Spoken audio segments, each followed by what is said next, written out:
যতগুলো সেন্টার সবগুলো সেন্টার আমার যাওয়া হয়েছে। শিক্ষার্থীদের যে স্বতঃস্ফূর্ত রেসপন্স শুধু আমাকে নিয়ে না, ঐক্যবদ্ধ শিক্ষার্থী জোটের প্রত্যেক প্রার্থীকে নিয়ে আমরা শিক্ষার্থীদের উচ্ছ্বাস দেখতে পাচ্ছি।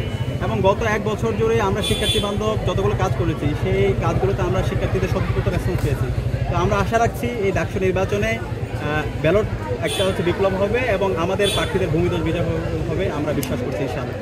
প্রশাসনিক কোনো বিবাদতাসুলভ আচরণ দেখছেন কিনা? আমরা আমাদের কনসার্নগুলো জানিয়েছি। এখন পর্যন্ত যতগুলো কনসার্ন এসেছে, আচরণবিধি লঙ্ঘন করেছে অনেক প্রার্থীরা, সেগুলো আমরা জানিয়েছি। এবং আমি যে সেন্টারের সামনে দাঁড়িয়ে আছি ইউলের, আপনারা জানেন এখানে 10:30 পর্যন্ত আমাদের যারা এজেন্ট আছে তারা ঢুকতে পারেনি, একই সাথে যারা অবজারভার আছে তারাও ঢুকতে পারেনি। তো এই যে 2.5 ঘন্টা 8টা থেকে যে ভোট শুরু হলো, 2.5 ঘন্টা কী হয়েছে ভিতরে আমরা জানি না। এবং বিভিন্ন জায়গায় আরও কিছু অভিযোগ এসেছে। তো এই অভিযোগগুলো প্রশাসন যেন তদন্ত করে এবং এগুলোর যেন তারা স্পষ্ট ব্যাখ্যা দেয়। এবং একই সাথে এটা আমাদের বারবার বলছে, যে সমস্ত স্টাফরা নির্বাচন বানচাল করার চেষ্টা করছে সেই স্টাফদের বিরুদ্ধে এখনও যেন তাদেরকে অ্যারেস্ট করা হয়, এখনও যেন তাদেরকে রিমান্ডে দেওয়া হয় এবং এটার সামনেকে নেপথ্যকে সেটা যেন বের করে নিয়ে তাদেরকে দৃষ্টান্তমূলক বিচারের আওতায় নিয়ে আসা হয়।